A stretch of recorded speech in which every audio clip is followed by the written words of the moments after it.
Сәлеметсіңдер ме балалар? Менің айналамда кімдер бар? 3-ші бөлім. Тақырыбымыз бұл кім? Оқу мақсатымыз балалар, сөздегі дыбыс түрлерін ажырату және дұрыс дыбыстау. Лексикалық тақырыптар бойынша жиі қайталанатын сөздердің мағынасын түсіну. Балалар, бүгін сабақта жаңа сөздермен танысайық. Тыңда, қайтала. Слушай, повтори. Әке, папа, отец. Она, мама, мать.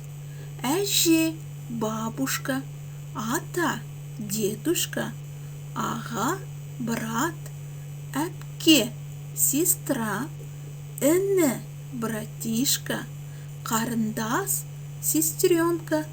Это по отношению к мальчику говорим. Сіңлі, сестренка.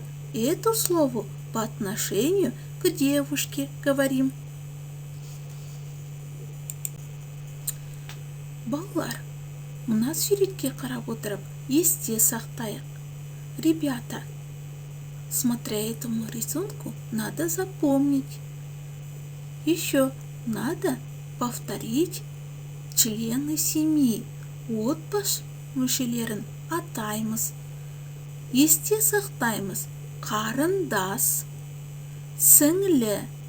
Бұл кім?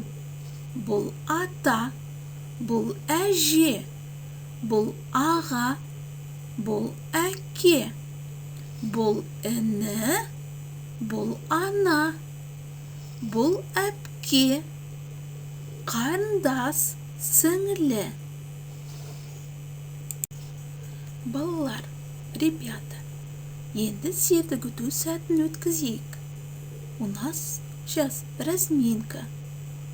Мен әдемі қуыршақпын. 1, 2, 3. Допты жерден аламын. Допты жерге қоямын. Келесі балалар, қазақ тіліне тән дыбыстарды қайталайық.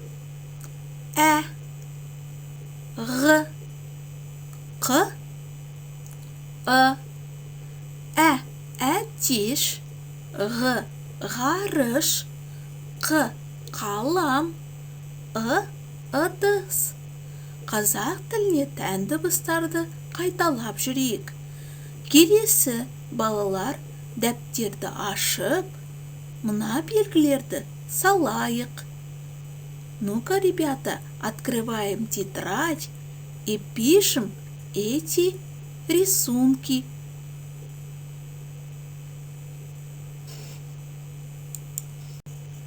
Ал, балалар, осымен сабағымыз аяқталды. Ну, ребята, у нас урок закончилось. Вам, ребята, урок понравился? Интересно было? Или вам трудно было? Бүгінгі сабақта, балалар, не білдік? Сабақ қызықты болды ма? Не қиын болды? Осының барлығын маған жазып жіберіңіздер. Ребята, как вы послушаете этот урок, обратную связь обязательно делаем. Я жду.